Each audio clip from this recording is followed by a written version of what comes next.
This is Glenn Hallstrom, creator of The Lumpers, and you're listening to the Roll for Initiative podcast. Correctly with the correct amount. D20 Radio, where gamers roll. www.d20radio.com.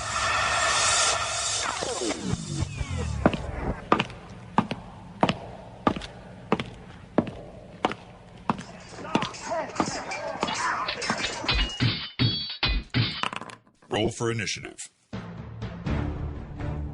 Welcome back to the Roll for Initiative podcast, issue number 33. Nice cold winter days coming along finally, and we're coming off a nice weekend, and we're back for a nice long show about awesomeness and things to come, and we're just coming off a big event, JasonCon, but we'll talk about that in a few minutes. Yes, tell us of JasonCon, Jason. No, not yet. Not yet. Everyone's going to have to sit in suspense while we wait about JasonCon. Oh. So, website. Everyone has been going to the RFIpodcast.com website, and the forums have exploded. Nice. Cool. We've been, the forums have been getting really big. Our Facebook site has exploded as well. I noticed we went over 600 fans on Facebook over now. 600. And I noticed we are definitely international as well. Yeah. Oh, yeah, I just dropped a line to one guy who was, I thought he was from Thailand, but he was in Sydney. But, he's from Thailand because his whole page is in Thai. So I'm really hoping that there's, Thai AD&D players that are into this because that would be cool. So, and actually, if you think you're from really far away, let us know. We want to see how far away people are. And I know we're really big in Scandinavia. Okay. Apparently. That's cool. The Vikings dig us. Oh, yeah, and we dig the Vikings, so thanks. Yeah, I noticed we went berserkers and everything.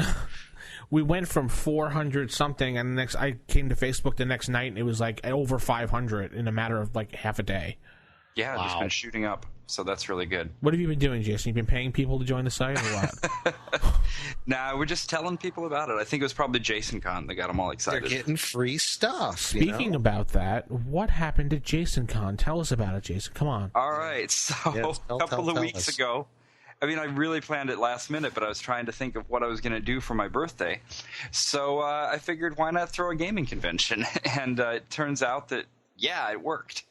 So we had this thing yesterday called JasonCon, and put together a bunch of stuff. We actually had badges and everything for it. And, it wasn't really a convention. It's not like there was 50 or 100 people or anything. I basically just told some people who I knew in New York, and I was like, hey, let's see how many games we can play in an afternoon. So we did. Yeah, I think we had something 16, 17 people probably that showed up. And, let me see. Did you guys see the pictures that I put up? Yeah. What do you think? Wow. Love them. Yeah, cool. Awesome. I like the artwork that your wife did. Yeah. That's she did that's a for fantastic a secret future project that we'll talk about. Yes, but, she did a fantastic job. Yeah, thanks. We're going to publish those on the website so people could see them? These pictures? Oh, yeah. I'm going to put these up on the website. They're on Flickr now, so I'll just embed them. But before I say anything else, I have to really point out, so Tavis Allison is one of the listeners to the show, and he got a hold of me a few days ago and said, hey, I'm going to come down to JasonCon. So I was like, that's cool. Meet some new people. And the next thing you know, he just completely transformed it, brought it up a whole extra level. He got the whole thing kicked off with a big Tower Gygax session. So we set up a big U-shaped table and had everybody all gathered around, and it was just, classic Tower of Gygax moments of the players coming in, getting killed, really fast turnover, so much fun. And, so we had 4 DMs for the convention. We had myself, Tavis, Andrew came down. He's from my in-person game here. And then Gabe, who is the DM in my 4th edition game, he came down and ran some games as well. And it was a huge success, I guess. Let me try to see if I can find the list of games. I don't know. Do you guys any questions on any of the pictures? Well, it looks like he had Space Hulk going. Yeah, that looked kind of cool, Space Hulk. Space Hulk is really fun, yeah. Tell me, how does that work? Well, it's basically a sort of light like a skirmish type game, and it's set in the Warhammer universe, the 40K universe. Mm-hmm. And you've got, in the version of Space Hulk that he has, you've got Space Marines and you've got Gene Stealers, and the Gene Stealers are just swarming all over. It's kind of like that movie Aliens. And the Space Marines are just trying to, hold them off, basically. And it's tough, but it's really fast-paced and really fun. Now, I see in the pictures you got, obviously AD&D. Mm-hmm. Is that you standing behind a Gamma World screen? Top secret. We had one top secret game that I was running, and I've never been the administrator for a top secret game before, so I don't know how well I did. I mean, they all seem to have fun, so that's cool. But we were running the little mini adventure that actually comes with the administrator's module, where you've got to save the president. So I switched it up a little bit, made it President Reagan, all that kind of stuff. Let's see. So what did we play? We had Settlers of Catan. We had Top Secret. Space Hulk, like you saw. Blood Bowl was going on. Had some Blood Bowl matches. Had Tower of Gygax, of course. Had the another a D&D 3.5 game that Andrew ran, of something called Pirates of Seawall. I didn't play in it, but it looked really fun. Looked like they were having a good time with that. Cool. Gosh, what else? I've got the sign up here. BattleTech, of course. We had finished off the night with BattleTech. Oh. And then let's see. Gamma World. We never got to Gamma World or Gangbusters because just stuff like that happens. But turns out Tavis is part of this group here in New York called New York Redbox, which I hadn't heard of these guys before. They're really cool. They're just I think their tagline is where it's 1980 for another 2d6 turns. Yeah, that's awesome. They play all the old games, right? Yeah, so Thursday I'm going to go over and meet those guys and play some Gamma World with them, and I can't wait. Whoa, wait a minute. You had, prizes and everything? Oh, yeah. We were keeping points on the whole way through, so if you go, on the end there, you can see all the prize winners. Yeah, that's so cool. Yeah, it's not a con if you don't win something, right? I know. You had, prizes and all different... Wow. Yeah, the grand prize was a box set of Axis and Allies. Oh, wow. And nice. Then runners-up had a really nice wooden dice tray, a Starfist game from Steve Jackson Games. Ooh, Starfist. Cool. Oh, you've played it?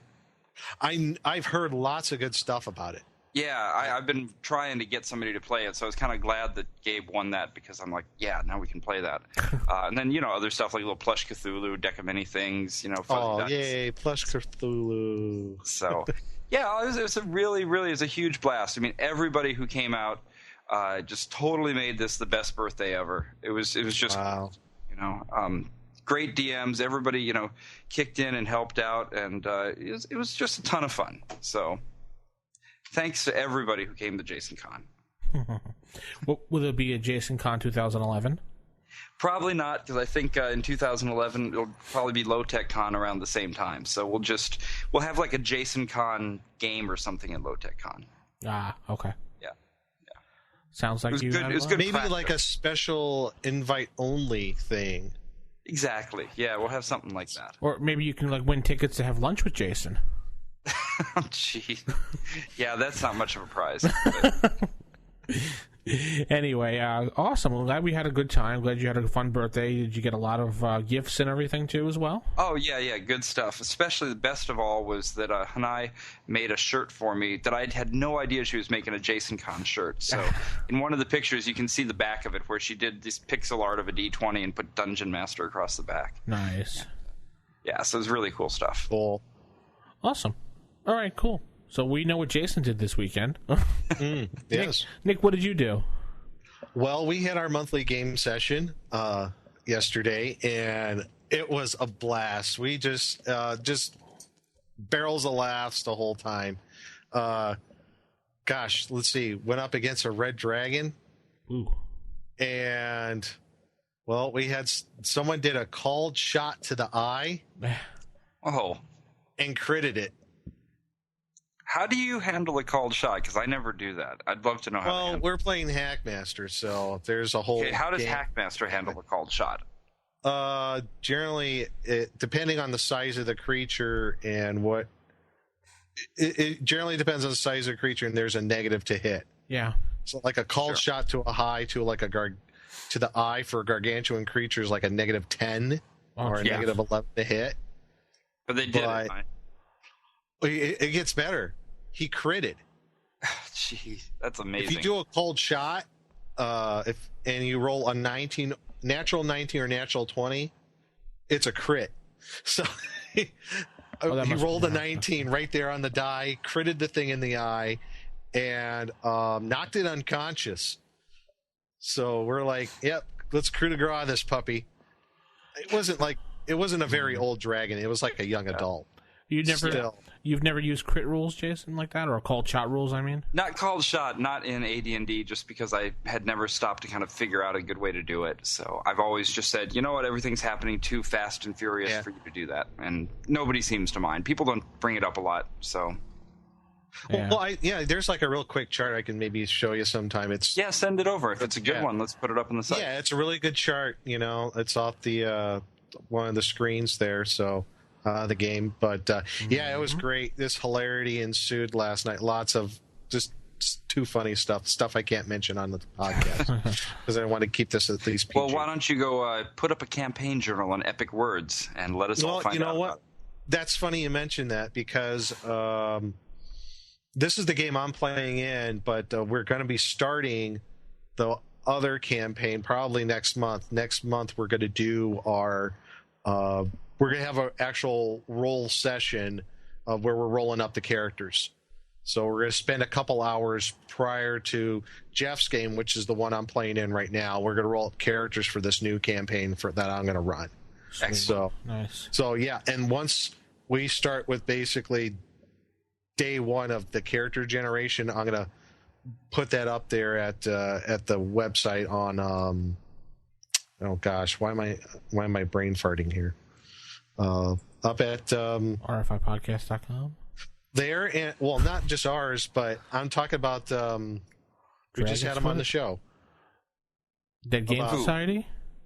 No, not Dead Game Society, but Epic Words. Epic Words. Thank you. Wow, I just said it. Yeah, really. I know. I'm like, I'm totally fried today because I didn't go home till 3:00 in the morning. Oh, okay, that's fair. Then I went out today with the kids. We went to. Being fall, you got to be out there and doing the whole, corn maze, and you go out to the, all the apple farms around. Yeah, the corn mazes are easy ever since I got a GPS. Yeah, I wish I brought one. We were out there for 2 flipping hours, and my wife can't find anything. She's going by the map, and I'm saying to her, she got us out of there. I'm like, if you ever play AD&D, you're the thief. Done. Excellent. You're the thief. Excellent. She's like, okay, I Nice. might. That sounds kind of cool, so I might almost talk her into it. So yeah, that was on my weekend. So yeah. Excellent. And what about you, Vince? What about you? Actually, in my game, we were actually doing something non-AD&D. Blasphemy! What'd you guys do? We were playing Vampire Second Edition. I don't even know what that is. Vampire Masquerade? Yeah, Vampire the Masquerade. Oh, like running around outside with it? No, not the LARP. Okay. The actual. I'm woefully uninformed. I just assumed it was always a LARP. No, it's not as old. No. Okay. Oh, one other thing. We got one saying that we got out of our group last night. So I made it up. Shish kobolds. Shish kobolds. Yes. Yes, shish kobolds. And Couple of kobolds got impaled last night. So someone said, "Oh, look, shish kobolds." That's good. I need more names like that. Keep telling me names like that because I'm working on an idea for a gaming blog right now, and I need to come up with some good names. So it's going to end up on a T-shirt from somebody in our group. Excellent. Anyway, so Nick, speaking about good words and everything, don't you have some stars to give us this week? Yeah, yes, I do. Off of iTunes, we got 3 more 5-star reviews. And our first star is from Add Me to Clan. I love that. Okay. Nice name, Add Me to Clan. Okay, sure. And he gives us, or he or she gives us a 5-star review and says, "Nice job!" 3 exclamation points. Thank you. And yes. I said thank you. Oh, yes. And Yes, thank you very much, Add Me To Clan. And he or she says, these guys do a great job of covering all aspects of old school gaming. Keep up the good work. So thank you so much, Add Me To Clan. And then we got another one, 5 stars again, from Smokestack Jones. Hey, that's and he says, how I roll. And Smokestack Jones says, this is an addictive podcast for an old gamer like me.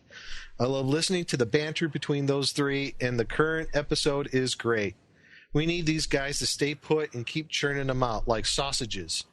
You know, the good kind, like brats, or Thuringer. Not the bad kind, like blood sausage or haggis.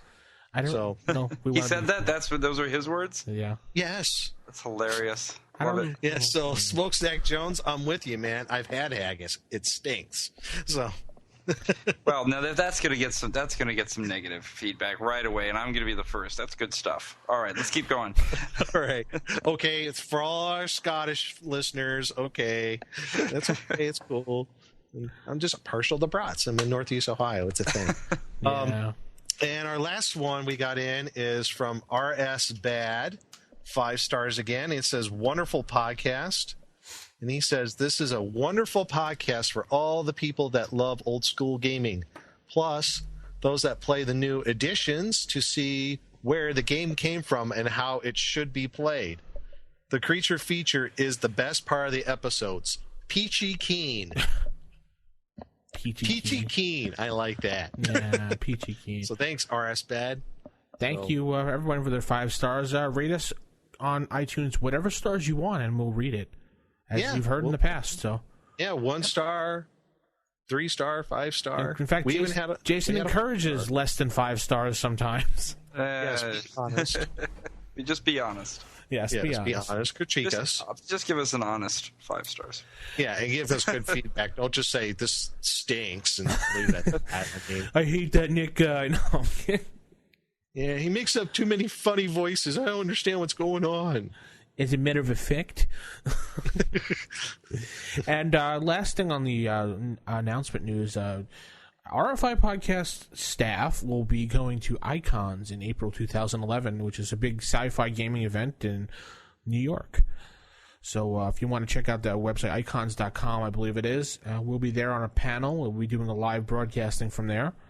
How's that spelled for anybody that's listening? I, the letter I, and then cons.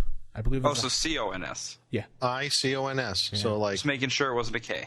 Yeah. Cool. I think there might be a hyphen when you search for it. It might be I-con.com. All right. Well, we'll put it up on the site. We'll definitely have a link to that where people can find it.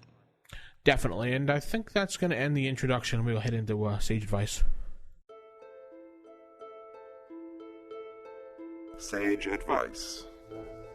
Welcome to Sage Advice for this week, and to get us started, I think we've got some voicemails that came in. Is that right, Vince? Oh, yeah, we got a whole bunch of...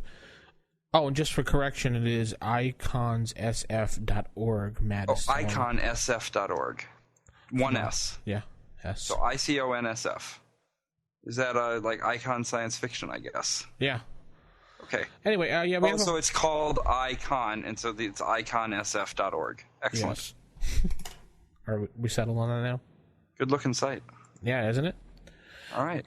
So we have our first voicemail is coming in from, let me pull it up here for a sec. I believe it's GM Chris from the Order 66 podcast. And all right. I believe it is. Oh, I hope it's him. We need some more back and forth. Yeah. All right, let's see who it is. All right, here we go. Hey guys, GM Chris here. Actually, I have a question for you. So my favorite part of Roll for Initiative is creature feature. I love it. I love what you guys do with it. First of all, it's creative and fantastic. But it takes me back, man, hearing about all these first edition monsters. I don't think anything brings me back to that point of remembrance more. It's great. But I want to know from each one of you, what is your favorite first edition monster and why? That's all. Peace, love, and good gaming. Okay. A simple question that can have a very complex answer. Yeah, right? I like it. Oh, boy. That's a tough one, isn't it? Yeah. Oh, boy, oh boy, oh boy, oh boy. You know, I gotta say, my favorite first edition monsters were always the devils. Yeah. You know, I think the reason why is because it leaves you so much room for imagination, you know, depending how you're going to set your world up. The idea of these, you know, these extraplanar creatures that are, you know, finding their way into your realm, it really makes you, rather than just some monsters that are, you know, just kind of there and you can run into them over and over again. In a lot of cases, you've got unique devils, or you have, you know, a few of them that can come in, and it can really shape the whole flavor of how the campaign is going. If you want to be driving it towards a more medieval themed kind of thing, you can start having these great enmities between devils and some of the clerics that are in it. Or maybe you want to go in a more humorous kind of way, like you're playing more of a Robert Aspirin kind of myth adventures kind of thing, and you mess with what the devils really are. I just think that they're fascinating. They've got tons of powers. They are some of them are incredibly intelligent. They've got the psionics if you're playing that way. Yeah. I think when I think of, you know, since they're all monsters, any creature you go up against, I think that's kind of where I would go. Okay. What about you, Vince? What's like your favorite? If I'm going for the low end, I usually like going with orcs. But if I'm going for more of a role play aspect or a higher end, I'm going for dragons. I love using my dragons, especially them misused dragons such as blue or black. Yeah, that people don't often use. I like using those dragons, boy. What about you? I hear him salivating on the other end here. Yeah, dragons. Dragons. Gosh, you know, I guess I would have to, you know, split it up like you did, like a low end and high end creatures. I think on the low end, my favorite has to be gnolls. Gnolls? Because they, as far as like all the humanoid races, I think they're probably like the least played, you know? Yeah. And I like using them along with Flynn's and kind of making a whole interesting society around them. But as far as like mid to high level, I think I'd have to go with Jason, and the demons and the devils are a big hit for me too, for everything that you said. You know, they could really throw players for a loop. They, you know, and they're so versatile. Everything you could do with them. Yeah, and I like any monster that gathers other monsters around it as, you know, henchmen and followers or whatever like that. You know, I guess that's why a Mind Flayer is really fun. You know, I didn't want to say a Mind Flayer because, you know, we just did it for a creature feature, but they're really fun to play. Yeah, you know? Absolutely. I mean, just from that ecology article, that gives you so many ideas just for that one particular monster. I was thinking of Mind Flayers too. Beholders you could do the same thing with. You know, they're really cool. Beholder's not really my favorite, though. I think it's because it's just kind of... they've been overplayed? Yeah, exactly. Yeah. And everybody knows what they're up against when they see one.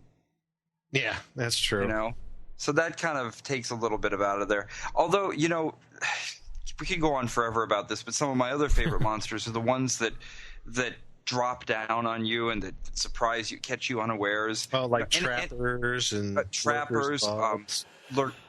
Right where I was going next, lurkers above. Any of like the ooze, or the jelly, or the slime. Cave fishers. What are the ones that my players just came up against? Campfolts. Oh yeah, are amazingly fun. Carrion crawlers. And you know what? I'm going to take back everything I just said. I'm going to come up with a new one. This is going to be my favorite. I'm going to stick to it. The Mimic. All right. Okay. Mimic. All right. Mimic. I can see that. It just the look on players' faces every time they encounter a Mimic, because they're all excited about the great thing they just found, and then it attacks. There's nothing better.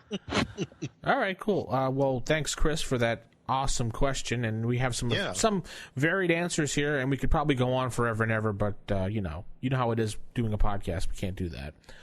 And I also just want to take a second to congratulate Chris on his new game that came out. He published he took the Saga Edition rules and he made his own fantasy realm out of it. So wow. Really? It was in where can you get it? It should be released very shortly. He was just talking about it on the recent Order of 66 podcast, actually, as of tonight's recording. So I think in the next month he said it's going to be released. I'm not positive on that, but I can't wait to see how it looks. So Yeah, me too. Congratulations, Chris. From one dead game to another. All right, our next one comes from Julie Halverson. So we'll play that one. Hey, Julie. Hey, this is Julie from 19 Nocturne Boulevard. I wanted to say for THAC0, the last group I played with, and it probably was a later edition, I don't even remember, frankly. It was a pretty loose game, but what the purpose of THAC0 was within the confines of that game was, it was a shorthand, so the GM didn't have to, go, well, what have you got to hit armor class 5? What have you got to hit armor class, whatever. She'd just say, what's your THAC0? And it was up to us to keep track for what it would be for each of our weapons or whatever else, or our bonuses that we got or didn't get.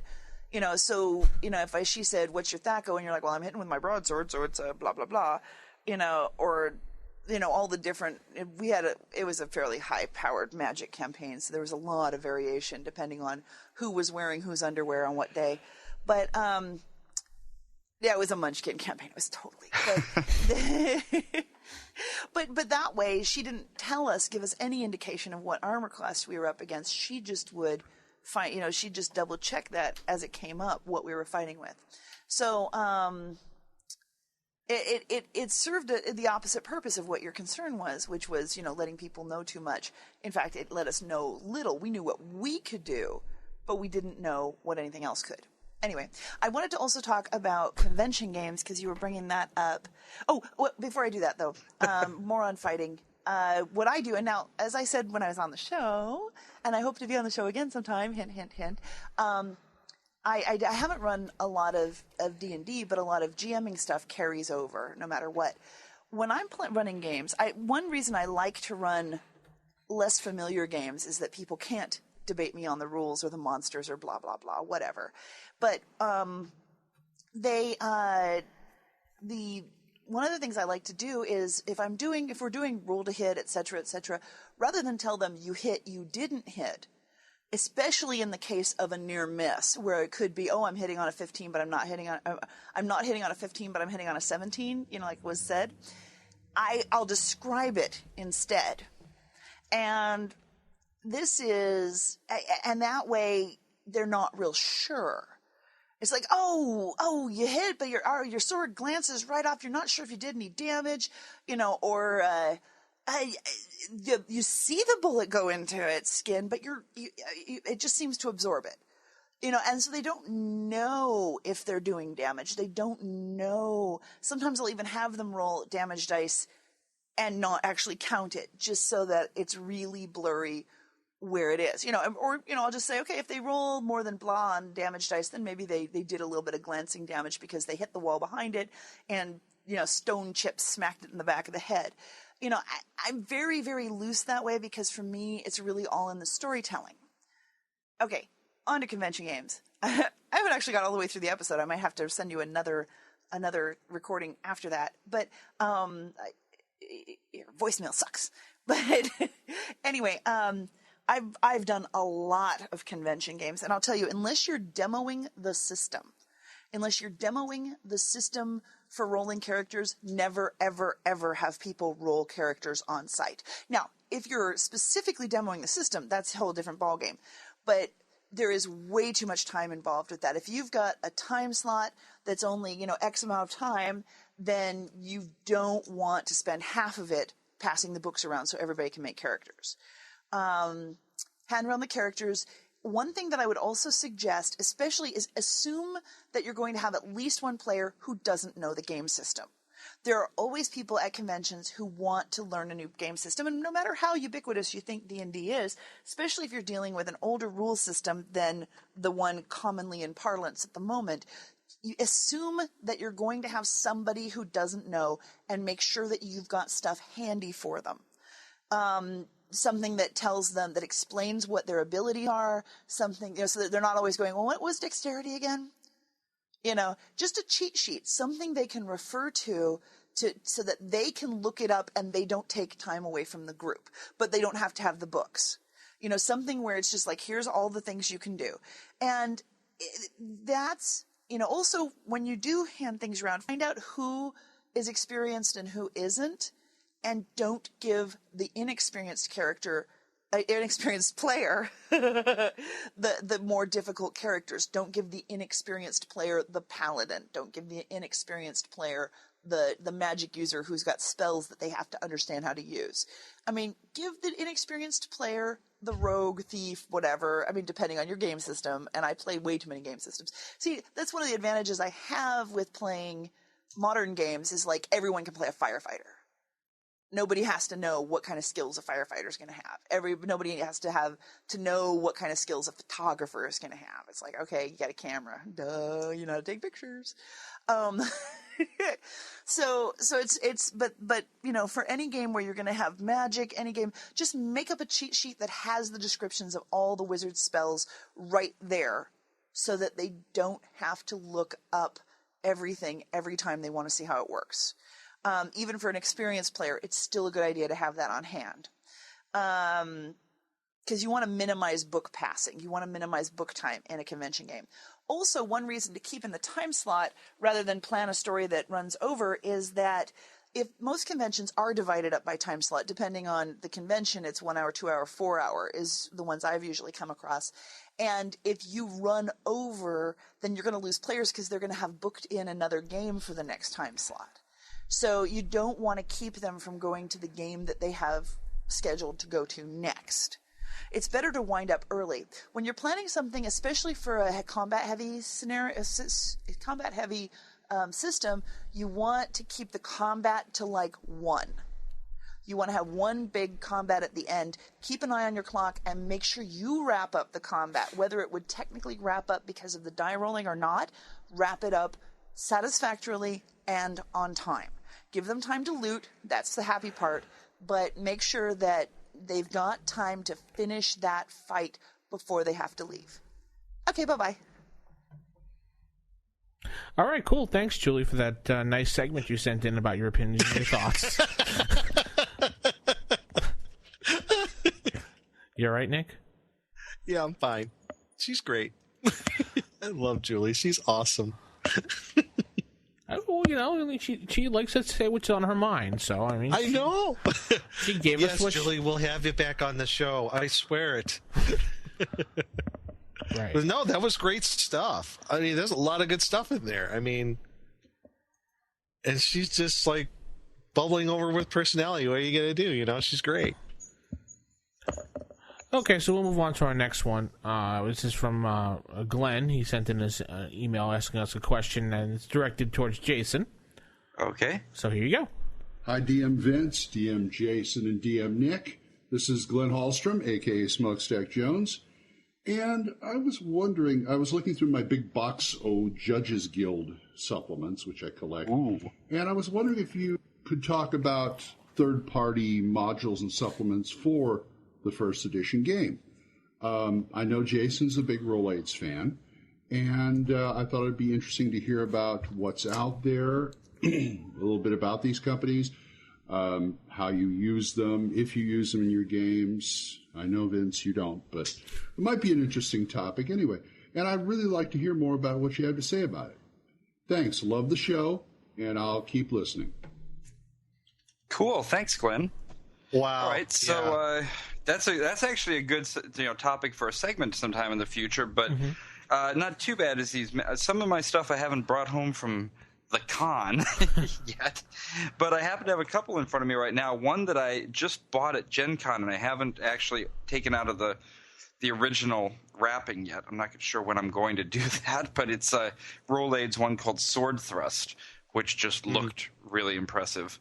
And, Rolaids, there's a lot of stuff that they have done over the years. I think they're less notorious. No, that's not the right word. But they're less people kind of talk about them less than they talk about Judges Guild. But I think they're probably pretty close up there in terms of just overall love that people have for the stuff they do and the quality of what it is they put out. Didn't Rolaids get sued or didn't TSR try to sue Rolaids for copyright infringement at one point? I don't know. I could see that. I think so. Might have been back in the day. I remember hearing something about that. Yeah, and probably they from lost. the post-1985, whenever that one person took over the thing. So Rolaids and Judges Guild, those were a couple of the big ones, back in the day. But the cool thing is there's all sorts of people that are putting them out now. Expeditious Retreat, I think, is my favorite. Expeditious Retreat Press. Excellent stuff. Absolutely, some of the best. And we've got, of course, one here from Diecast Games. They released one recently where they actually, speaking of getting sued, they've released it with Advanced Dungeons and Dragons written right across the front, and they even had the chutzpah to put TSR1 as the number. So, yeah, I got that one. Yeah, so there's that. And there's also some really good stuff off the dragonsfoot.org website, all those adventures that people write. So going to dragonsfoot.org is a good place. Well, speaking of which, there's going to be a new one in just a few weeks from our very own Todd Hughes. So we'll be sure to have him on to talk about that module when it comes out. Yeah, and we can there's another one, Pacesetter Games and Simulations. Yep. They're putting out a lot of first edition AD&D stuff, and I got a couple modules from them. They're pretty good. I'm trying to think of somebody else who does. I think Brave Halfling Publishing too. Yeah, I don't know them. Yeah, Brave Halfling Publishing. That's Sword and Wizardry. Yeah, and I think their stuff, you can easily convert it over to AD&D. So there's a lot of stuff out there.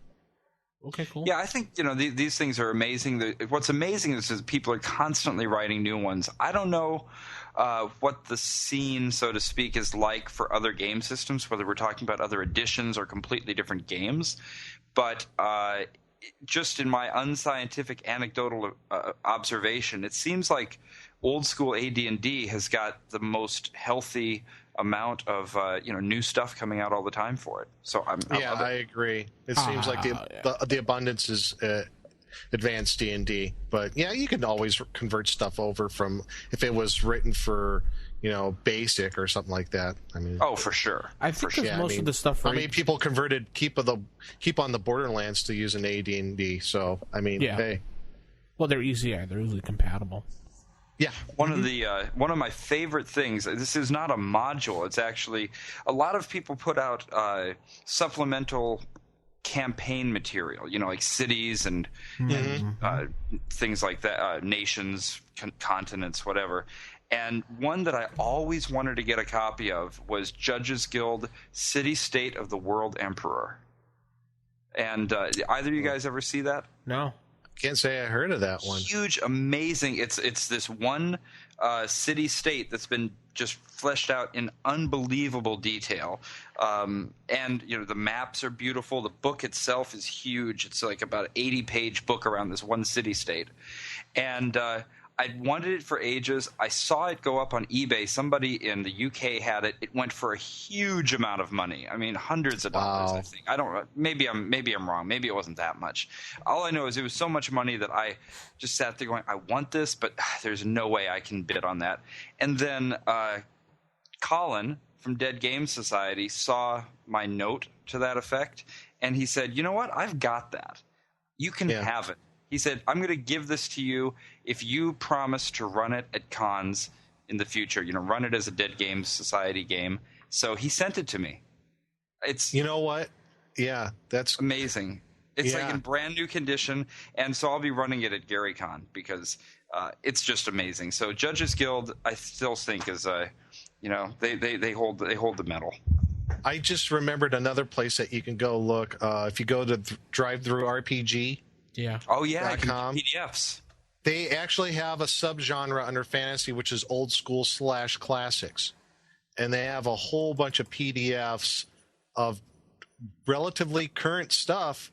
I mean, current stuff that's done for AD&D, a bunch of new modules, you name it, it's there.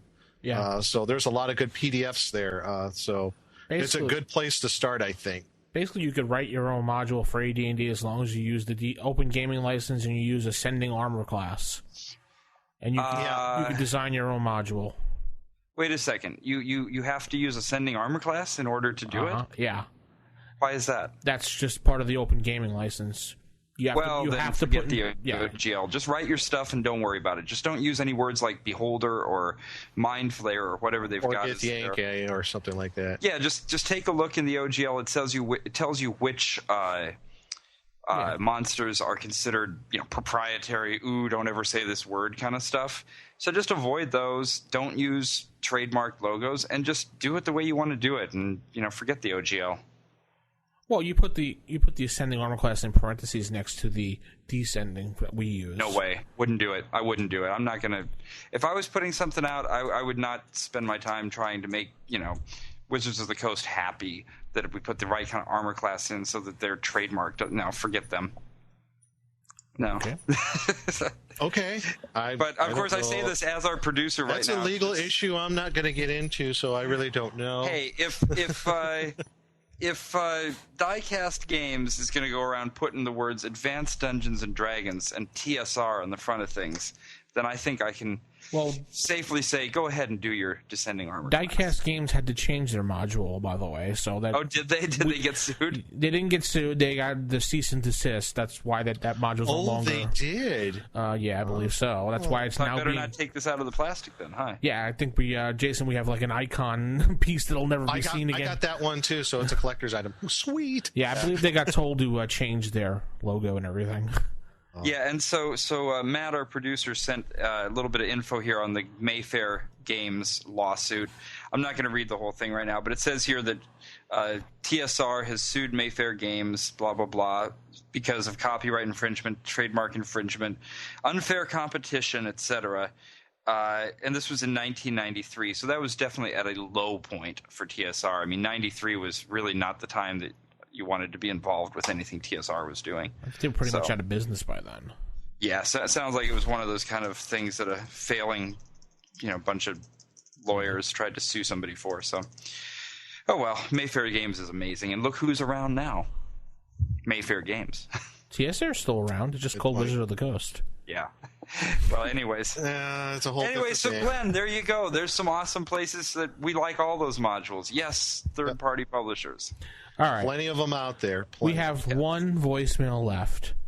All right. Okay. And I'll play the last one. This one is from our regular, I'm going to say regular call-in listener now, from Lass. Here we go. Hi, this is Lass, and I have a question for the RFI podcast. In regards monks, and on the forums we were talking about how crap they were.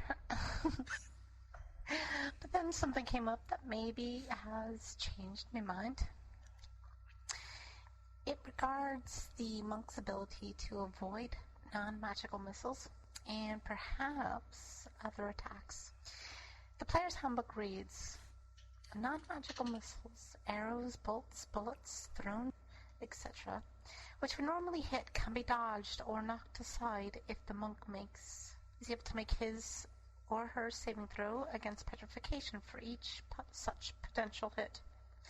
In other respects, if a monk makes his saving throw versus an attack form, the monk will sustain no damage from the attack, even if the attack form was a fireball, for instance. Does this mean that the monk can make saving throws versus petrification to avoid damage from even such attacks like melee? Any help would be greatly appreciated. Thank you. So, what do you think? Wow. Well, first of all, I agree that the monk is a pretty interesting player character. It's one that for whatever reason, doesn't just get explored that much by players. I've never had a player run a monk in one of my own games. I have. I can't recall it either. Oh, you have? Yeah. It's actually Really? not that easy to be a monk, first of all, because of the requirements. It's tough to be a monk. Yeah. But I did have one player that did manage to do it, so. But I mean, the idea of being able to avoid all those things, it has a lot of basis, or it has its roots in, if not reality, at least in the legends of our world of reality of what these kind of martial arts masters can do. Did you guys see the Mythbusters episode where they were trying to figure out if a martial artist could actually catch an arrow that was fired at them? No, I wanted to see that. No, I didn't see that. Okay, well, I won't give it away, but let me just put it this way. After watching that, I have no trouble allowing the monks to make saving throws against arrows and things like that. Okey-dokey, then. I mean, it's I think a really interesting class, and I should probably learn to play one, pretty well. But let's go to her exact question. Yeah. Oh. Can they just roll the save on petrification to avoid melee altogether? Is that what she's kind of asking? Is that what she was asking? Because that seems... It's not, I don't think you can. Let's go back to that paragraph here. So non-magical missiles, which would normally hit, can be dodged or knocked aside. Yeah. If they make their saving throw against petrification for each potential hit. So, yeah, not melee, but if you're having... Missile weapons, yeah. Yeah, missile weapons. And that makes sense because, again, I would recommend that we put a link to that Mythbusters episode on the show because I think it's good for people. There was 2 episodes, actually. They had... They had a guy who's a modern day ninja, who's like actually trained for all of that and could literally. Oh, he's not a gamer then. No, like an actual. He thinks he's a ninja. Right. They had an actual ninja on there, and they just sat there and started shooting arrows at the guy. Wow. Okay. And you see them do this. They get the whole high-speed camera and everything. And like I say, I'm not going to spoil the surprise as to whether or not he was able to do it on the show. But I'm definitely convinced that in an AD&D world of heroes that these monks can do that. There's no trouble understanding that they can, swat down the arrows that are being thrown at them. What they cannot do, we'll go to Mythbusters again and look at all the different times they've had sword myths on Mythbusters. Those are a very different matter. So, no, the monk cannot save versus petrification to avoid getting hit with a sword. They're just going to have to go with their armor class. And it says and to make sure this is clear about the rule, it's non-magical missiles. Yes. So magical crossbow bolts or crossbow bolts that are launched from, I think, a magical crossbow would count as being magical. Would that be, or is it? I'd call that DM's discretion as far as that goes. Yeah. If the missile itself is magical. If the missile itself is enchanted, and that also means, that's right, your monk cannot dodge the magic missile spell. It always hits. So that's always going to hit. Yeah. I mean, we did at the end of the Jason Con yesterday. He's a monk, not a Jedi. Right. We had a death match at the end to figure out, to kind of do some tiebreakers on the scores. So I put a whole bunch of people, just gave them all the same characters and put them in an arena and said, okay, one-on-one battle to go through this. And there was a lot of missile fire and magic missiles and all that kind of stuff going on. And you could see the players when they were getting in there, especially if it was somebody who had not played a first edition magic user before, that would... Because these were fighter magic users. That's why you're hearing arrows and magic missiles. But if they hadn't played one before, they'd be like, "Oh, magic missile, great! That's always going to hit." And it's not that much damage. So 1d4 plus 1. Yeah. So it's not as exciting as you think. The monk is going to get hit with it. Monkey. Yeah. That sounds cool. I did see the episode of Chris Angel when Ted Nugent shot an arrow at him. Does that count? No, because he's not a monk; he's an illusionist. Oh, that's right. But it's Uncle Ted. Hey, he's a mentalist, not an illusionist. No, that would be Ted. That's a mentalist. But no, Uncle Ted is awesome. Okay. Sure. So is Ted. Right. We have actually 2 emails, and Jason, you have the first one. Okay. Let's see. Where did those emails go? I think I just broke Godwin's law, actually, there for a moment. Nice. Let's see here. Baron Zemo writes, cool. I found that a lot of players, including myself, when the GM says, roll me a d20, the player, not the character, knows something's about to happen. It's a tough one to play. The system I've come up with is this. When it comes to saves, as far as surprise spells or a chance to see something, this is what I do. Let's say I have 3 players, A, B, and C. I will make a small spreadsheet with 6 rows. I will first roll a d6 in secret. This sounds like you, Jason. I don't know. I'm already lost. I'm lost. Let's get this. So he's got 3 players, A, B, and C. Spreadsheet with 6 rows. He rolls a d6, and that determines where he starts player A. Let's say I roll a 1. I then have player A roll a d20 6 times. I write down each of his or her rolls, then I will roll a d6 again to determine where I start player B, and so on until all the players have rolled a d20 6 times. I repeat this for percentage rolls as well. Oh, I see what he's doing here. I do the secret roll because of all players. I repeat this for percentile rolls. I do the secret roll because if all players roll high or low, let's say roll 4, the players will know that they'll all save or die or charmed or whatever. Let's say the players are walking down a passage and must make a save versus a sleep spell. I roll a d6 to see what their saves are going to be. If row 4 has players all making their saves, they simply walk right on by knowing nothing has happened. Well, he says walk right on by knowing nothing has happened. I think what he means is walk on by not knowing anything has happened. Right. If one player fails his save, he or she will fall to the floor. This is their own rolls. I found the system works well. So he's having everybody roll a whole bunch of saves ahead of time. Yeah, pre-rolling everything. I don't like that. I get it. I get it too. It's their own rolls and all that, but it's a dice. Yeah.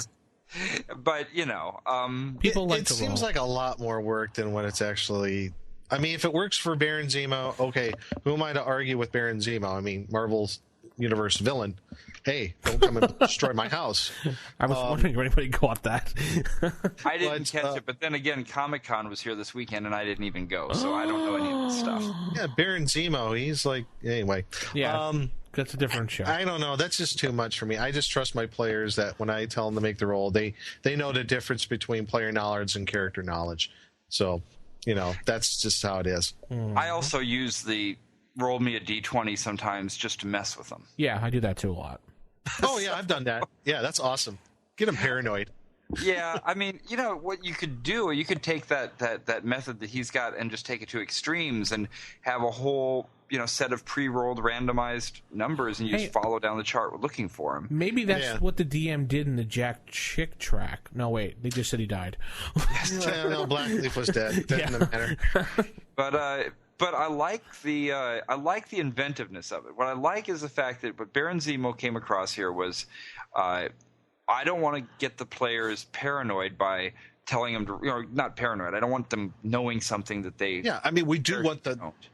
Yeah, we and want I want the them to be their paranoid. own roles, and I want them to be their own roles. So that's it's a pretty clever, inventive way to do it. And I think if you've got that sort of an issue with your players, that you don't want them to know stuff, but you do want them to have roles, kind of a cool way to do it. Our last email from Dave B. He writes, would love some commentary on the Roleplay Mastery book by Gary Gygax. It's not specifically AD&D First Edition, but may as well be as they share the same creator. I don't know anything about this book myself. I've heard of it, but I don't have it. I don't have it either. It just so happens it's quite a coincidence because about a week before I'm assuming it was the same person who put a comment on our site asking about it. About a week before he put that comment on the site, I had just found a paperback copy of it and had bought that. So I happen to be currently on page 82. I'm about halfway through the book. Excellent. What a quinkydink. What a quinkydink. We'll keep that for a future First of all, library. it's awesome cover art. This is the kind of cover art that if the artwork on TSR's stuff was going to keep evolving, beyond where it was, instead of heading towards where the artwork went for second edition, which was this book came out about a year or two before second edition did. I would have preferred that they went with stuff like this because it's really just beautiful stuff. Very high fantasy, sci-fi kind of early 70s kind of style.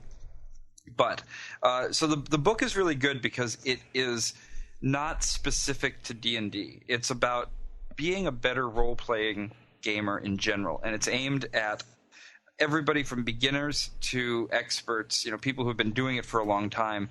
And it's really good to go back and get some of the, just hearing directly from Gary Gygax what he thinks it means to play a role-playing game.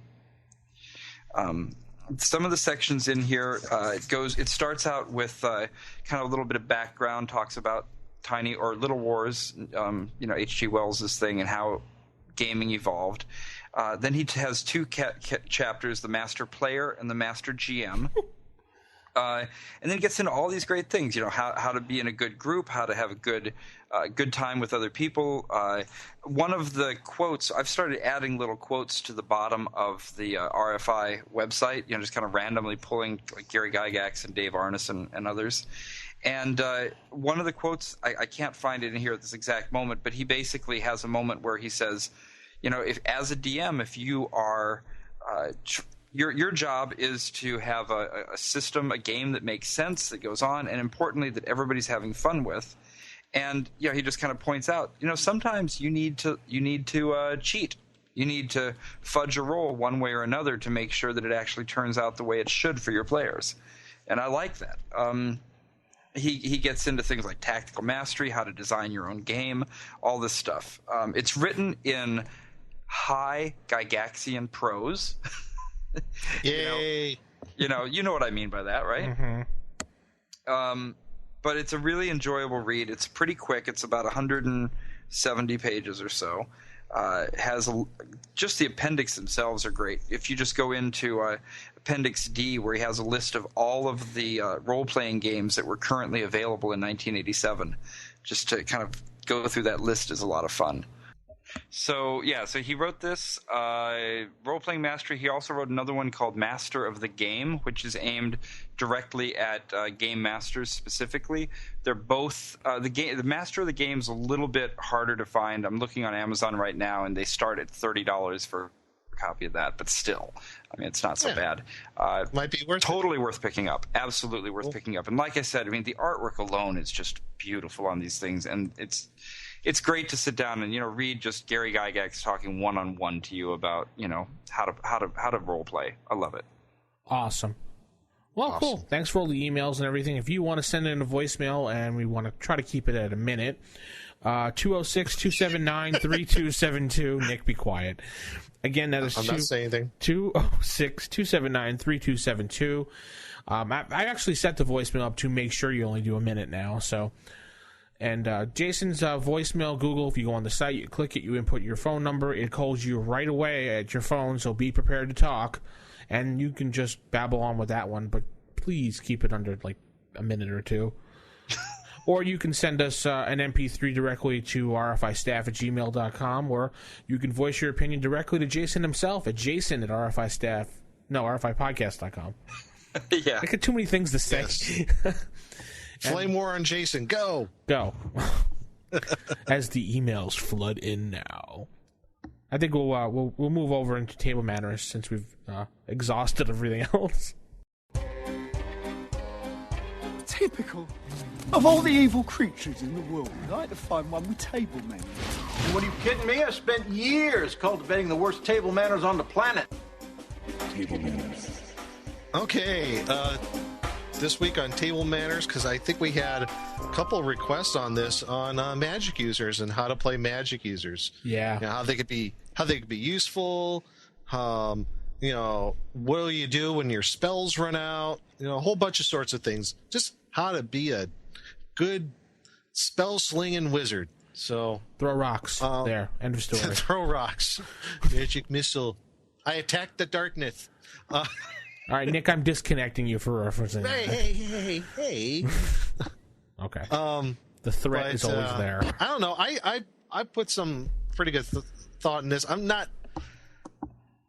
It's probably the least experience I've had is with Magic user type player characters, but I played a few. I would say that from my experience, right, one of the number one things for playing the Magic user is spell research. Always do as much as you can to find new spells as much as possible, so you can fill up your spell book. So yeah, that's one thing. I think the major question was, what are those people who are just starting out? They need help playing their Magic users at first, second, third level when you have very little spells to do. I mean, most people don't realize that a Magic user can stay in the background. They can distract. Right. They can throw. Not jokingly, you can throw rocks. You can throw darts. I think you can throw 3 darts around. Well, I look at Magic users as not just like guys who. I mean, obviously they could do those things, but not in. If they're running out of spells and all they got is a dagger or a sling, Yeah, they could go back and start slinging rocks into combat, but there's other things magic users could do. I mean, as far as there's like research that they could do, like when you're in a town or a city, like historical research. Yeah, but that a wizard might be able to do on like certain things. What, Jason? I think you guys are both just you're I'm sorry, I just think you're looking at it really wrong though. As far as and how so? Then please correct us, great one.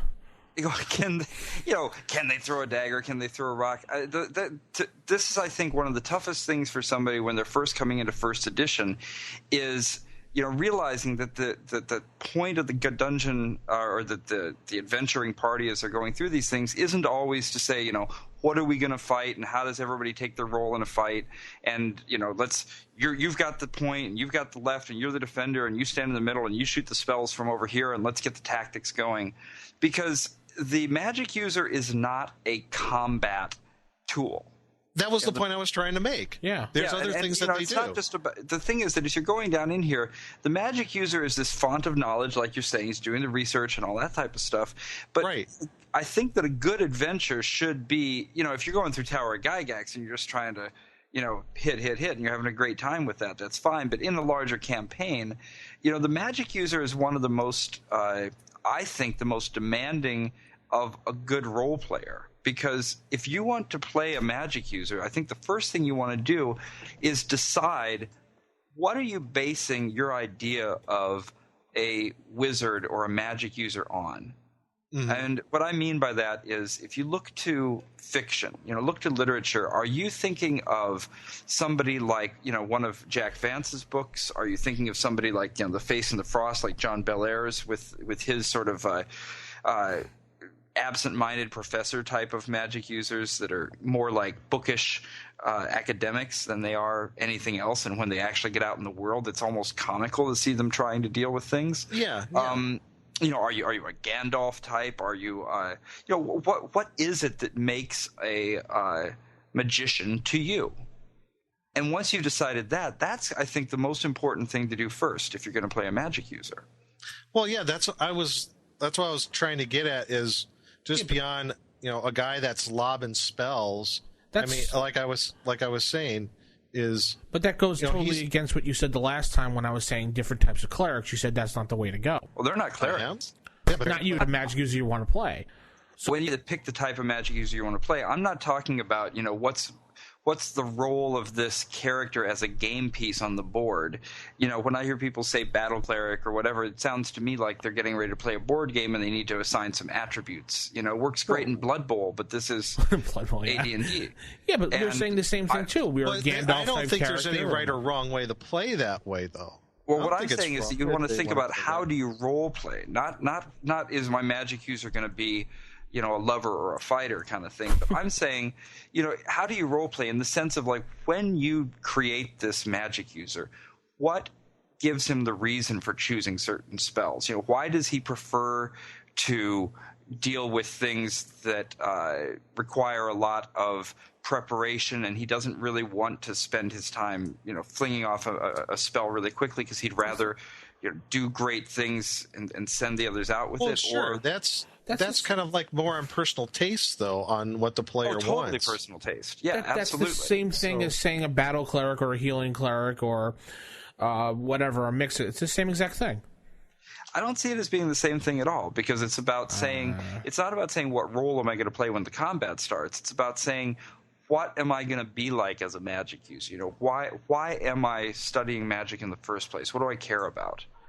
So that when you go to your list of spells and you're trying to choose things, it's not about choosing which ones are going to give you the most advantage in a fight. It's about choosing the ones that are the most interesting to you. And I think that's kind of what, the magic user to me is often defined by their fascination with the actual use of magic. To me, they're the geeks of the AD&D world. Well, but not all magic users are like that. Some people like to play magic users to where they want to make sure they get spells that give them the advantage if it comes to combat. I don't think there's any right or wrong way on this. Well, so that's kind of true. I mean, definitely, you've got incredibly powerful stuff when it comes to combat. There's no doubt about it. But you raised a good point at the beginning, which is that your spells run out. At some point, you're out of spells. Right. And so what are you then? Well, you're a rock hurdler. Well, you're there to hold the door open. Yeah. No, well, here's a couple of things, and this might go away from some of that, but if you're in a dungeon environment, you're in a hostile environment, let's put it that way. Yes. And you're at the point where you have run out of spells. What, as a magic user, can you do? Well, there's a lot of prep stuff I think you could do beforehand. If you're high enough level, if you're anticipating going into a hostile environment, we're talking about that. Try to get some spell scrolls, or try to get as many spell scrolls as you can scribed, so you can have those handy. At least scrolls with several spells on them. Most people forget about them. I'm looking at that as like a lot of spells that aren't necessarily offensive or defensive, but are primarily utilitarian, and maybe spells that would help arrange in the escape for the party. Things like rope trick or teleport, mass invisibility, stuff like that. So that might be one way to go. That's how I try to, when I play a magic user. If there's an opportunity to scribe scrolls or to buy scrolls that have magic user spells on them that would be useful to me, if we got the coin, where I would like to spend the coin to do it. I mean, now, plus it scribing seems a spell yourself, of course, is a really, really intensive and long process. Right. It could take days and weeks and however long. So that is true. I think, as far as DMing that type of a situation, I would prefer to make it very difficult to get those scrolls, because this kind of goes back to the thing where I don't want a magic user to be some font of power that is right. Because to me, and again, this is my campaign, this is my way of playing it, not your mileage may vary, but to me, anything that a magic user can do, a first level magic user spell, is unbelievably impressive. So being able to do those Fear my things, color spray? Actually, yeah. I mean, if you're talking about in a situation where, if you saw that happen in the real world, that would be pretty amazing. Admittedly, in an AD&D world, it's a magic-rich environment. People are used to seeing these things, but nonetheless, I guess I can just go to sleep as a perfect example of that. But even shield, is good. Yeah. But as you get up to some of these things, I think you had a good point. These kind of stuff like rock to mud or teleport, wall of stone. These are things that can be really useful during all those times in a dungeon when you're not in combat. Yeah, because I think or a if good things player get really avoids dicey. Yeah, or things get really dicey in combat. Planning your way of escape. It seems like, the guy who's going to get the escape route. It generally falls into the lap of the magic user to arrange that sort of thing. At least in my experience, it's like they always look at you if you're playing the magic user. Okay, what do you got if we're going to get in a tough situation and we got to get out of there fast? So it just seems like it falls into the lap of the magic user in that respect. Another thing that I've noticed, at least when I play a magic user type, is you're going to generally be the one who's going to hold on all or most of the wands and staffs that come to the party. So in that respect, that's advantage magic user right there, because there's a lot of cool wands that a magic user has only access to. And I think to me, that's kind of where the combat side comes in for a magic user, is with the actual magic devices.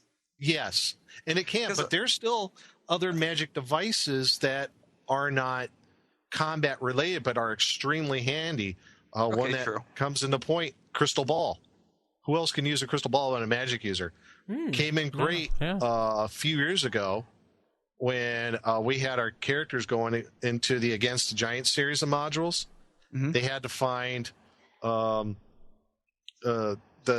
Hill Giant King where he was at inside the fortress. So one of the characters we had a cleric magic user in the group. He had a crystal ball. He got it from a previous campaign, earlier in the campaign. He was able to have that plus a personal item of the Hill Giant King. He was able to locate him right there. I was like, okay, this is where he's at. Cool. I'm like, see, there you go. Another great, stuff like that. There are miscellaneous magic items that are really advantageous to a magic user. That's what I like about the edition that shall not be named, Nick.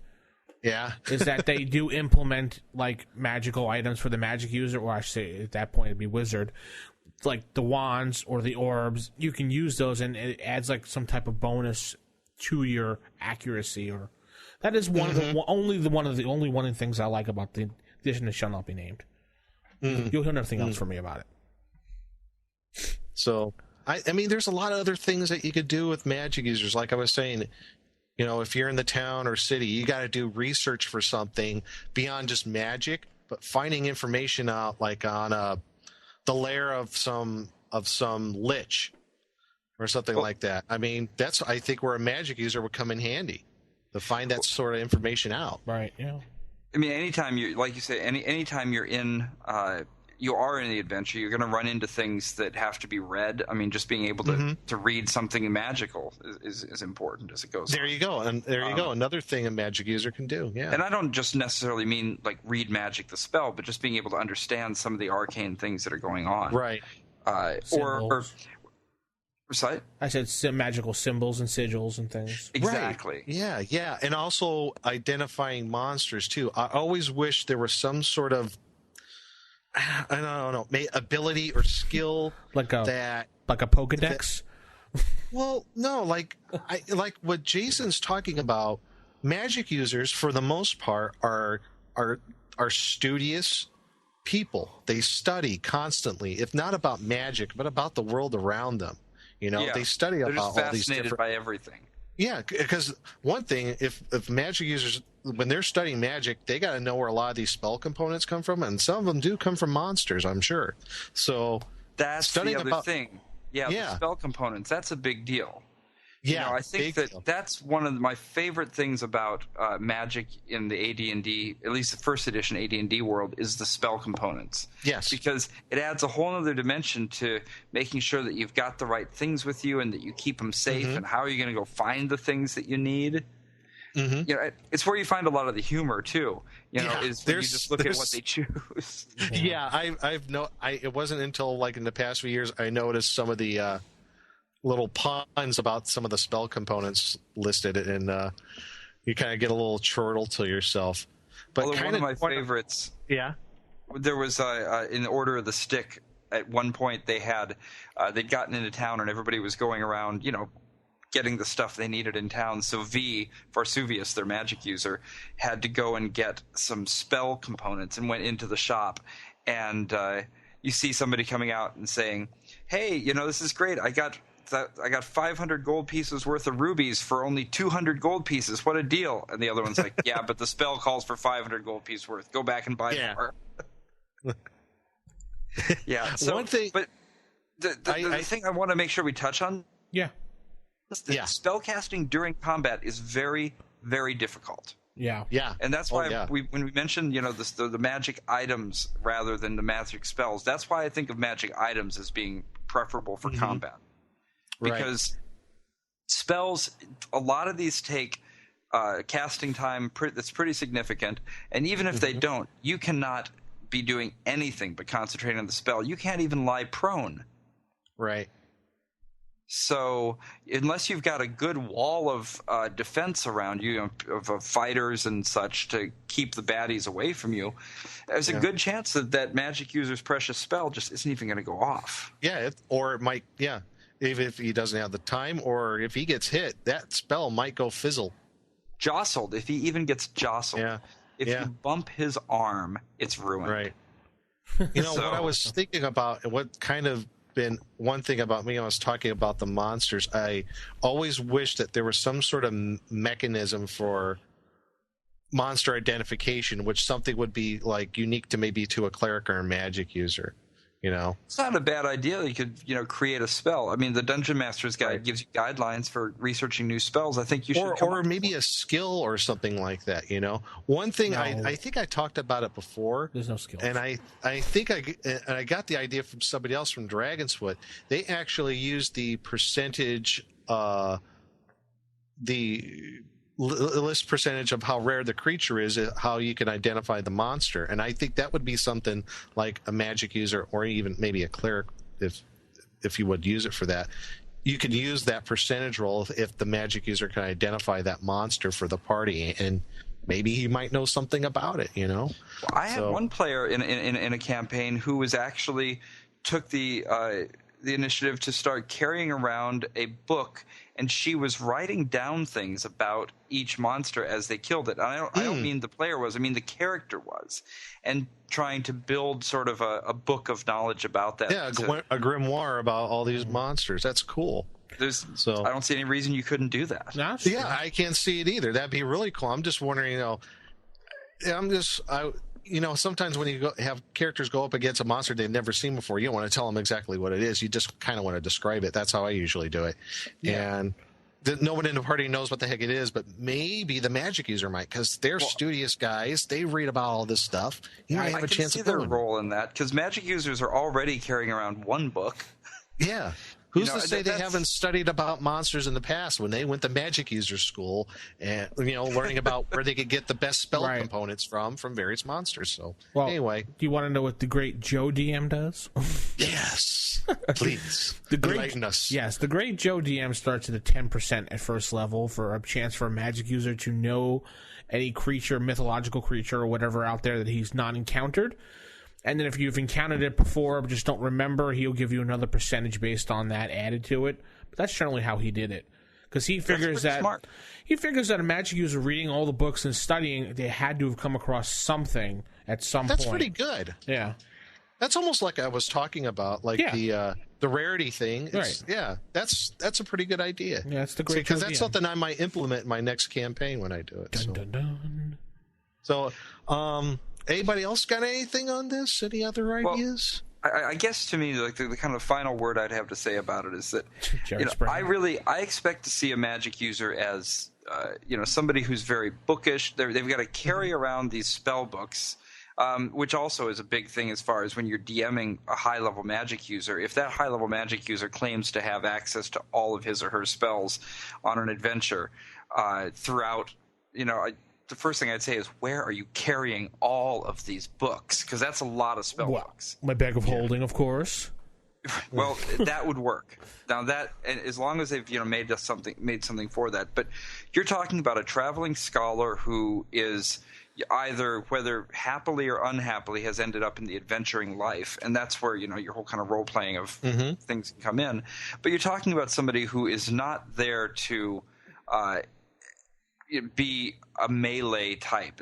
He's not going to be always trying to mix it up. And if you look through, just looking through the list of spells, this is one of the things that struck me the most the first time I encountered some of the later editions of Dungeons and Dragons, was that the spells just were so much more about magic for the sake of magic. In the first player's handbook, just opening to a random page, I get things like Leoman's secret chest, pass wall, magic jar, stuff that's really fascinating, and you really could have a lot of fun imagining how it would play out, as opposed to just some power that you cast on things that causes damage to other stuff. So that's, to me, why the magic user is so fascinating and fun to have in the group, and even fun to play, because it gives you a chance to explore what it really means to have magic in a world, as opposed to just something that takes more hit points off of somebody else. Woo. Cool. Well, yeah, that's I think you hit the nail on the head there, man. So we'll wrap this up here. Anybody else got any ideas out there listening? Go on to rfipodcast.com, get on the forums. Maybe this is a good forum discussion that we can start up. Let us know what your ideas are about, how to play a magic user, and email us as well. Let us know. And we'll move on to the next segment, which is the Dragon's Horde.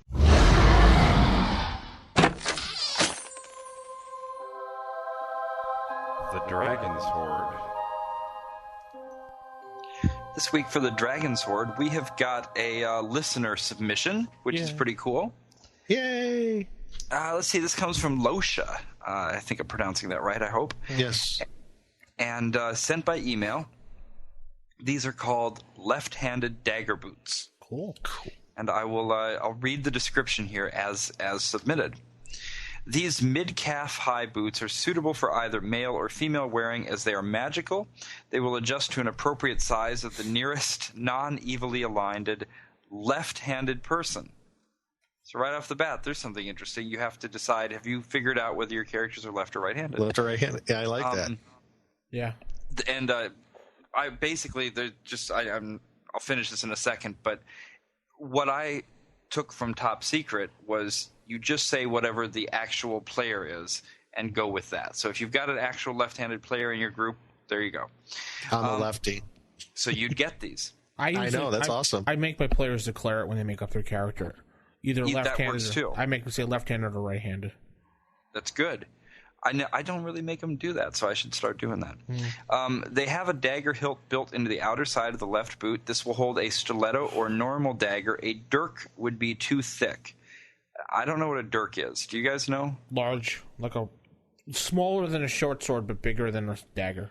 Okay, because that's what I usually think of as daggers when I look at the weapon of historical weapons. A dagger was more like a bayonet. Yeah, dirk is almost like a parrying type weapon only. Mostly. Yeah, that's how I've always kind of treated daggers. But okay, so a little dagger, like a knife more. When the wearer of the boots is surprised from behind, they will automatically draw the dagger and attack the surprising person, gaining the first strike. This will be attacking at a +2 to hit, +2 damage if the dagger is not originally magical. An additional +1 to hit and to damage if it is, for the first strike only. On a natural 19 or 20, we'll add an extra die of maximum damage, in addition to another die of roll damage with set pluses. Wow. The automatic attack does not discriminate from friend or foe, only that they surprise the wearer. Ruh-roh. If the wearer of the boots notices mid-attack that their target is a friend, saving throw versus spell, they will deal half damage unless they roll the natural 19 or 20, when they will make 2 rolls of the damage die and double the lower of the 2. These boots were created to do good. If a poison dagger is sheathed within these boots or a weapon with evil alignment, they will become ritually unclean and must be blessed, that's as in the cleric spell bless, in order to function again. If this happens when someone is shot in them, they will clench tight, lessening their movement rate to 3/4 of normal rate, and they are unable to run. Yeah. All magical abilities and bonuses will only be available for a naturally left-handed character. If a character's entire race is ambidextrous, the bonuses will apply. They are resistant to mold, fungus, and other damages that will occur over time, and will keep the wearer's feet dry and disease-free in the most putrid of waters. If the wearer is about to perform an evil attack in which they attempt to draw their dagger, the boots will not release the dagger, and if a saving throw versus spell is not met, the dagger's handle breaks. Wow. So there you go. What do you think? So boots of morality, pretty much? Come on. This is the anti-backstabbing thief boots. That's what this is. XP value. The first thing I want to figure out here. Okay, so they're built into the outer side of the left boot. Right. So if somebody goes to surprise, then you will reach down and pull the dagger from your boot? Mm-hmm. Okay. And you'll go and, basically, this is like, they're anti-backstabbing thief boots. So any thief who wants to go, or assassin, I think, can backstab as well. Mm-hmm. Those guys who try to do those sorts of things, because it did say good align. Yes. So, and that just kind of cued me there, like, yeah. So, how do you reach your boot that fast? That's awfully far down there. It's magic, dude. Okay, fair enough. That's a good answer. It's magic. Magic, I really dig the, it doesn't matter why they're surprising you. Don't surprise Dave. He's got the boots. Yeah. Last time we had a surprise party for him. We came from behind. Somebody got a dagger in their throat. Not good. It's so funny because my dad is actually like this. He's an ex-Marine, and he, all this kind of stuff. And I just remember one time when I was younger, somebody came up behind him in a bar, or his bar actually, and did the whole kind of like, "Hey, surprise," to somebody. And my dad actually spun around and had a gun in his face, like before anybody knew what was happening. Don't surprise people with things like that. Yeah, I don't like that either. Yeah, that's exactly what I'm imagining here. I really dig that little additional part that anybody's going to get the dagger on them. The left-handed thing's weird, though. The left-handed thing's kind of strange. I mean, how often have you had a left-handed character in your games? Did you guys track that? Except for me, I am left-handed. Right. But I don't really have it. See, I think the reason why he made it left-handed is so it wouldn't seem so overpowerful. Because if anybody can use it, then this is kind of a built-in restriction. So this is something that everybody can use. You have to be left-handed to use it. Okay. And I can understand that. If that restriction was not in there of some, or a restriction of some sort, yeah, I would say, wow, this is way too powerful. Actually, going back to your question before, Jason, how can he spin around and grab it so quickly? It's a mid-calf, high-thigh boot. Yeah. That's not that low. Holding the dagger up top. Yeah. Yeah. I was really thinking of some Get Smart action there. Okay. No, it's not down in the heel here. I was imagining you'd have to do a little Michael Flatley Lord of the Dance move to get your dagger out. No, it's up top. It's like, it'd be almost like if you wore a holster on your waist, it'd probably be about that height. So yeah. Oh, I could see that. Yeah. Yeah, and that makes more sense because if you're actually there are gun holsters that are down there that are pretty thigh-high boots. accessible. A guy wearing these thigh-high boots, you'd be looking like Sean Connery in Zardoz. Ew. Jeez. Ew. Oh, that's an image to burn in your mind for a while. Yes. Yeah. So, would you guys use this in your game? Yeah. I would. Yeah, it's cool. I like it. I like the left-handed thing because it would just be one of those things that if nobody in the party was left-handed, they'd just have to sell them. They'd be really disappointed about that fact. Yeah. Although I would allow a wish spell to turn the character left-handed so that they could use it. Sure. That I could see that happening, sure. I'm the type of DM who would twist a wish. Yeah.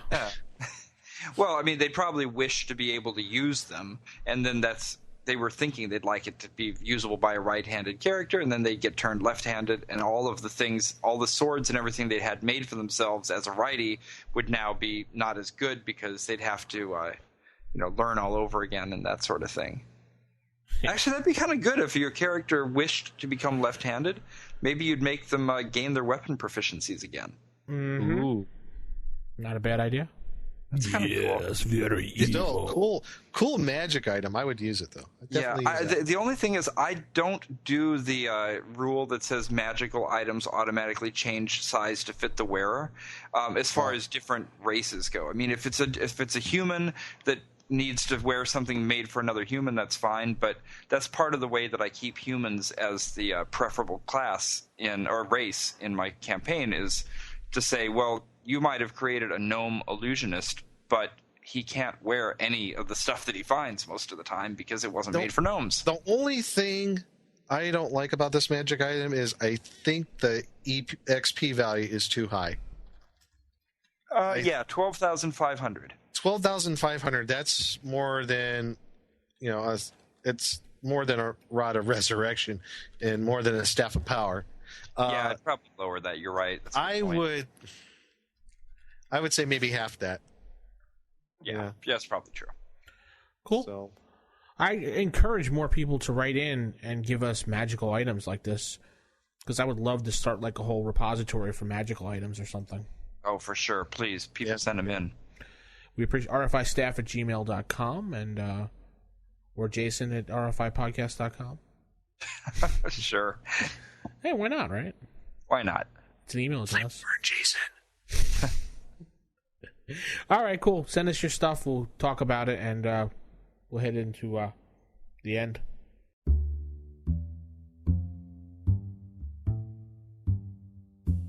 It's tough out there. Orcs, goblins, bad and mad mages. Things that'd eat you give you the time of day. People that shake your head while looking for a place to put a dagger. Yeah, it's tough. So they're tougher. They're the lumpers. Ready? Sure, sweetie. Go ahead. The Case of Spare Parts, Part 2. Let me see. Moria, female dwarf. Dinkus's goddaughter. Brother ran away from home. Father went to look for him. Also went missing. Okay. Now, let's see. It turned rainy by the time I got to the Puddleton Constabulary. Dinkus and Byron were gone by the time I got up. I was hoping they took talkstones with them before they left the office. Now I stood in the doorway, took off my cloak and shook it out, make sure Lucille was peace bonded, and I walked in. I'd seen this drab room with its drab desk a million times. That included the drab man sitting at the desk, a guy named Bub. I shared well-mets with him and asked if Sergeant Florian was in. He jerked his thumb in the direction of the door on the left and the back. I thanked him and knocked. I heard a grunt of, "Come in," from the other side. "Hiya, Mac," I said as I took a chair. Sergeant Mac Florian had a desk partially covered with wanted bulletins and statements from other cases. The rest of it was covered with a lamp, a tankard, and his elbows. He was a barrel-chested, grim old ex-soldier with a balding head and a black beard. He looked up from the mess on his desk. "Boarding lumper," he said with a hint of resignation. "What brings you darkening my doorway?" "Job as usual." "Spelunking for gold again?" "Nope. Missing person." "That's different for you," he said, reaching for the tankard. He took a big swig, wiped his mouth, and looked at me expectantly. "Male dwarf by the name of Angus Dirndl. Young pup, sister's looking for him." "Yeah, her and us." He let out a quiet burp. "The kid's old man came in here a while ago, kicked up a big fuss, threatened to bring us up on charges with the Lord if we didn't find his son." "So what did you do?" "Put out a poster, sent it to the other lawmen in the Dales, checked out the boarding house he was rumored to stay at, asked around, nothing came of it. The old man never came back after that. Figured he'd found the boy." "Not even close," I said as I put a leg on the desk. "His pappy hasn't come home either. You got 2 missing dwarves." "Wonderful," he said, running his hand through his skin. "Last thing I need around here is trouble with some dwarven clan." "Sounds like you got a full plate," I said as I got up. "Where was the kid staying?" "My Cloister's place. I sent a man out there just before you came in." "You checked the merchant caravan he was supposed to ship out with?" "Oh, Spims? Yeah. That was shipped out to the Sword Coast about a fortnight ago. They never heard or seen the kid." "Strange that no one's seen these two, especially in a small town like this." "Well, it ain't the first time folks have clammed up around here," he muttered as he pulled out a small jug and refilled his tankard.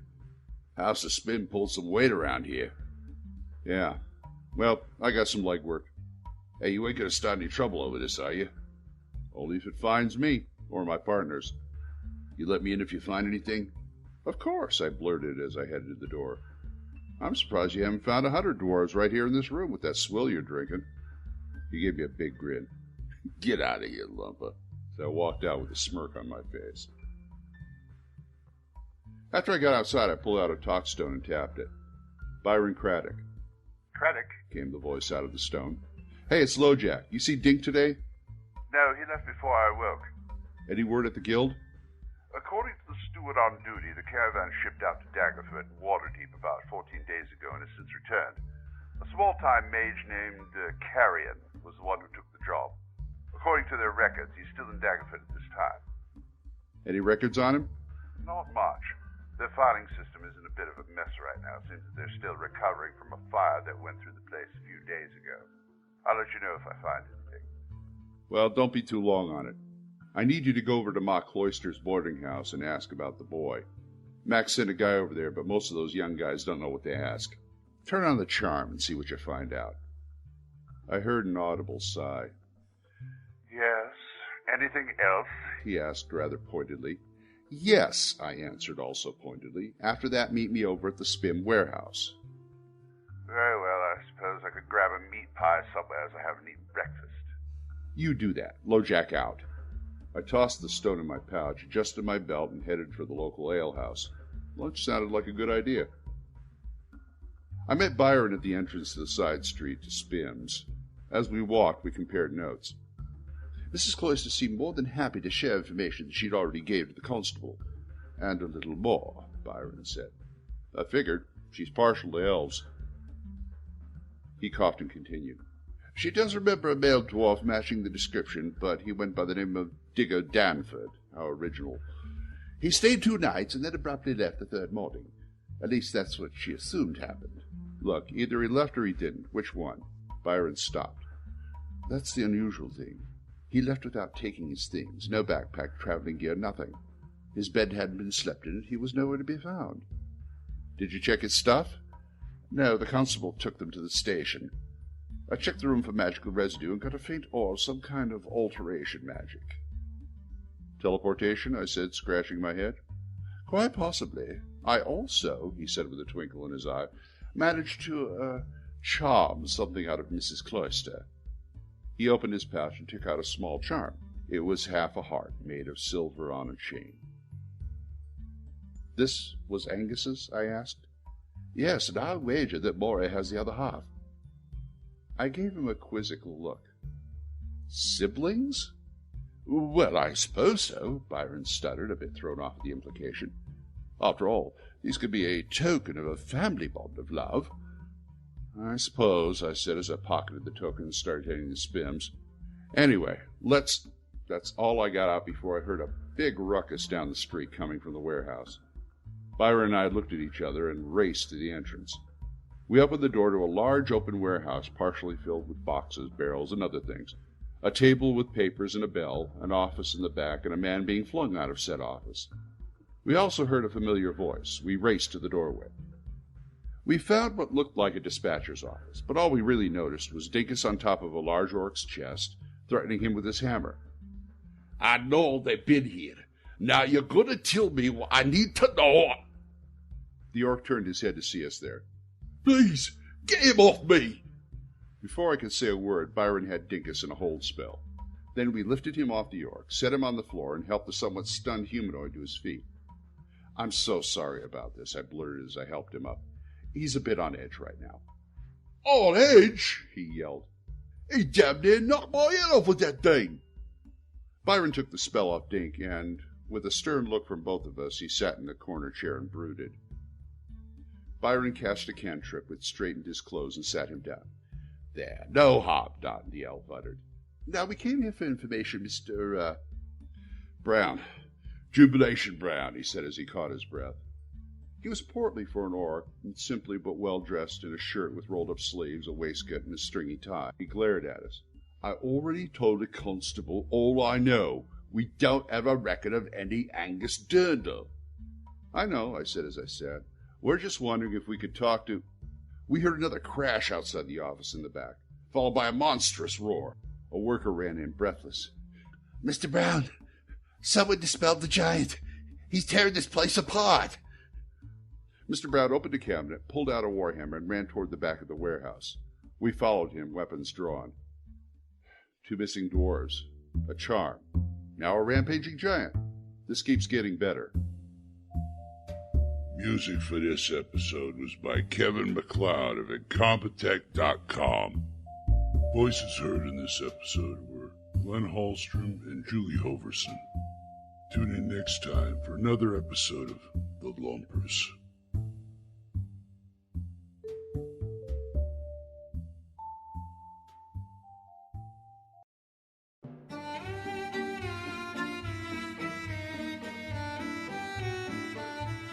So, I hope you guys are enjoying our audio segment.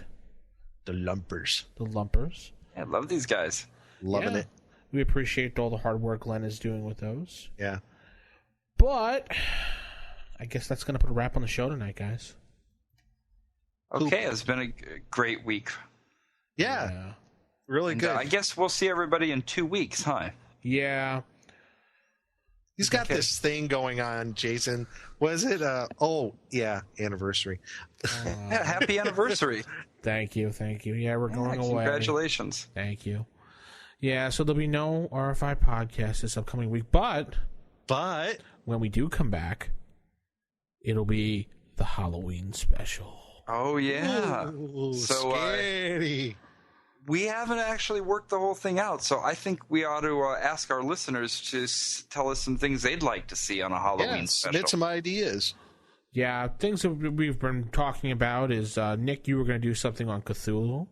Yes, one of the other games I like besides AD&D is Call of Cthulhu, and I am going to do a short segment on H.P. Lovecraft and the Cthulhu mythos and how it ties into AD&D, and might have some pretty good stuff to bring in there. So, yeah, and some people might already know some of these facts, but some other people might not. So I think it's good just to talk about it. It's going to be a blockbuster show.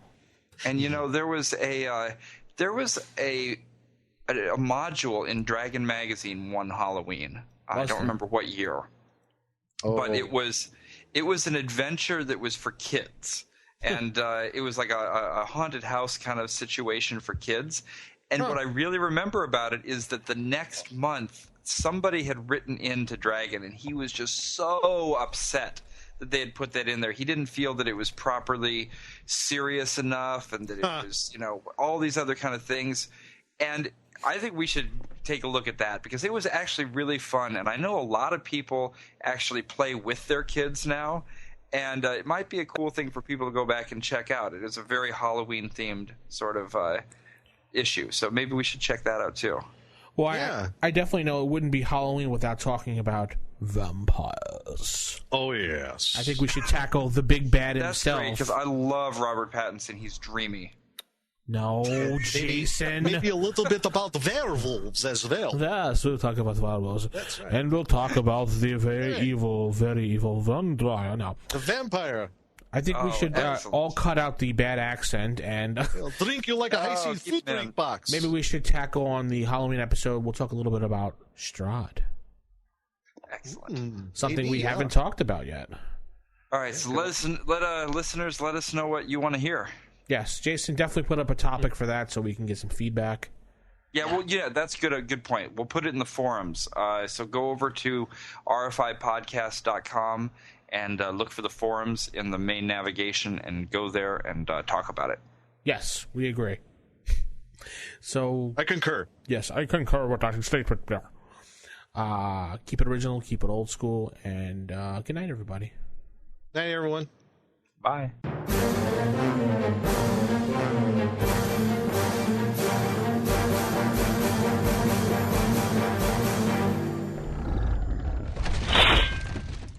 Roll for initiative.